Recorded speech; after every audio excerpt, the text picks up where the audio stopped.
The globalists, who know that Obama is going to promote their plan, want to make him such a superhero that nobody will question what he's doing. They'll be so preoccupied with who he is, or where he is, or what he's saying, or what he's wearing, or something like that.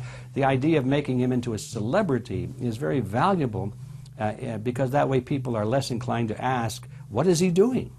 So that's very useful to these people. Similar plans of social control have been continuously carried out by operatives of the Ford Foundation, who Obama has worked for over the last 30 years. Many of the strategies used to control populations were originally developed by Edward Bernays, who coined the phrase public relations.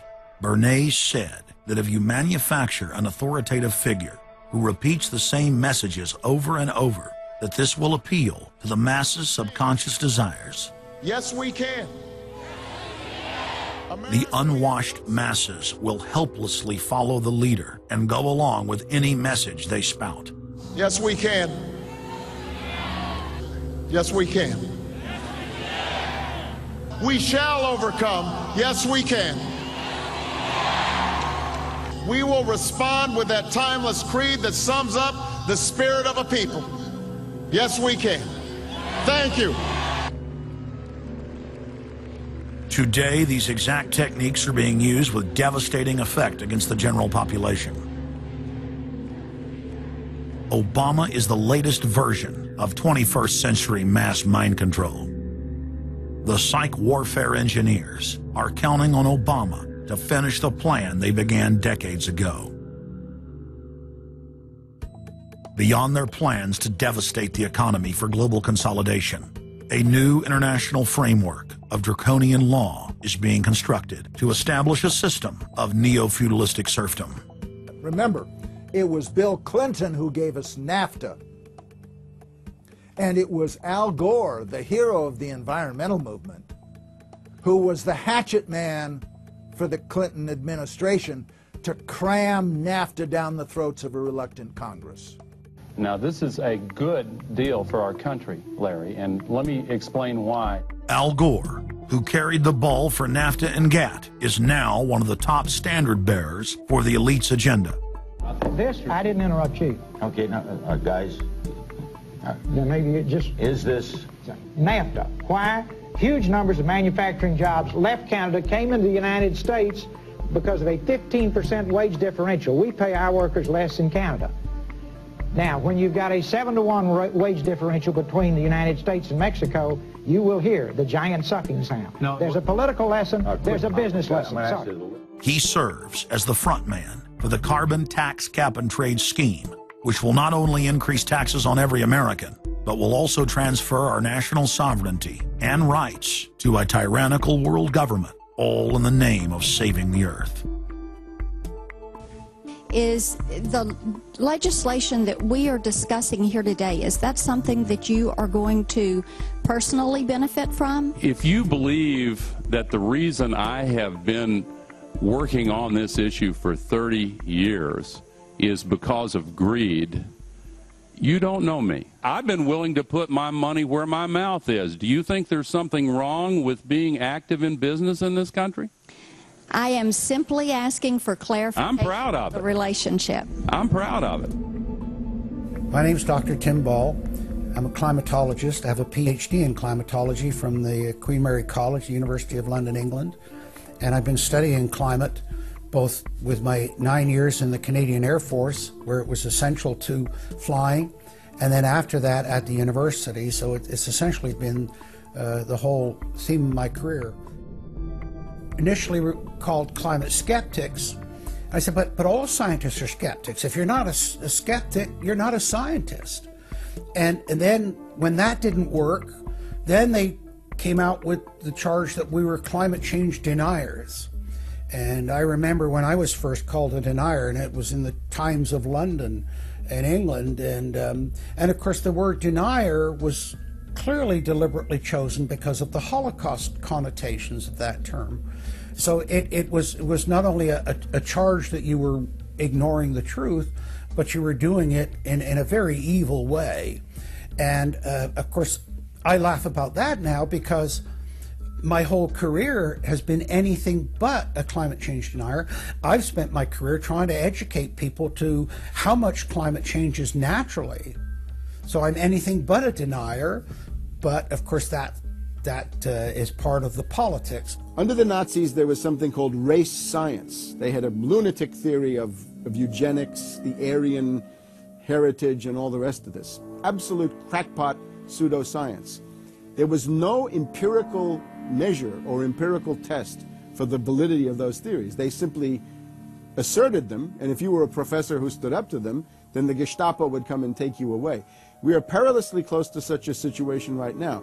Any academic, any other figure standing up to say the global warming theory of Al Gore is a piece of crackpot nonsense is in danger. You'd be fired from a government job, and in many universities, your job would be in danger. And of course, it's also part of what's called ad hominem, that if you can't defeat the person's argument rationally, you start attacking the person.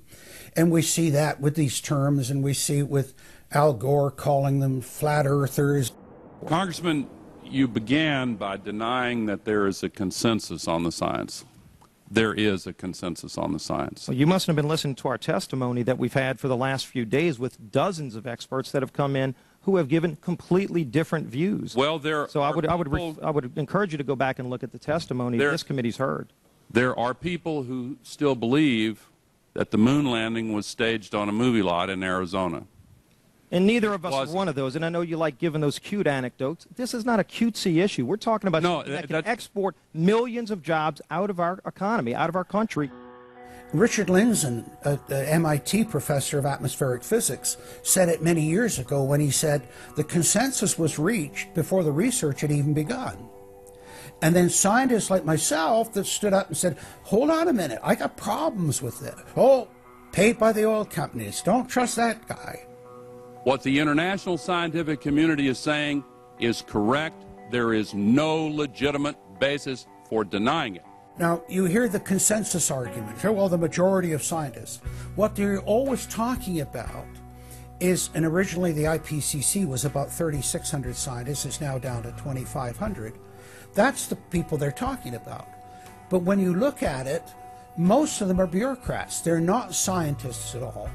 And very, very few of them are actual climate experts. Now, the consequences of that, and whether that's because of man-made CO2, I think are debatable.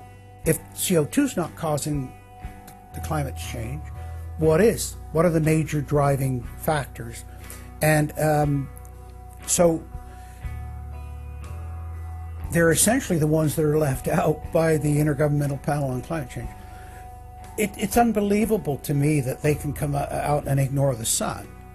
I mean, everybody knows the sun goes in, it gets cool. You notice that, right? You have an eclipse, the temperature drops, and the birds start to get excited and so on. And when you look at the seasonal changes with the sun, how you can suggest that the sun is not a factor is really quite remarkable. Giving us false scientific information is not going to clean up our environment. Speaking with a lot of promises and innuendo is not going to help clean up our environment. The globalists have co-opted the environmental movement. There are a lot of real environmental problems we face, like genetic engineering, where they're splicing plants, animals, insects, you name it. Toxic waste dumping in the ocean. No one wants to breathe bad air or drink toxic water. But the global carbon tax has nothing to do with that.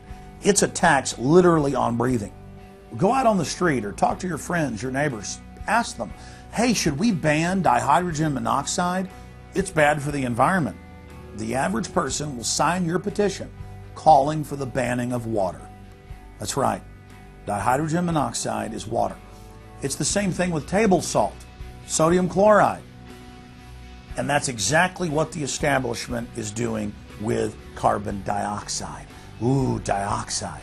It has this scary sounding name. But the truth is, it's one of the 4 elements of life on this planet. Oxygen, carbon dioxide, water, and sunlight. And if the establishment can tax and list as a toxic waste one of those basic 4 building blocks of life, carbon dioxide, they can regulate and control every facet of our lives and shut down any businesses that aren't part of their New World Order.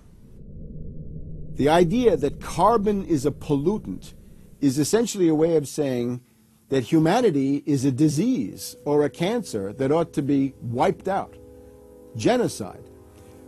People have argued in this environmental coterie around Obama, around Holdren, the theoretician of de-development, who is now the science advisor of the White House, really the anti-science advisor. They've argued that babies are carbon monsters, carbon machines, and that every time you breathe out carbon dioxide, you're part of the pollution of the planet. This is an absolutely anti-human doctrine. They use the environmental movement to promote their real agenda, which is globalization and federalization and power.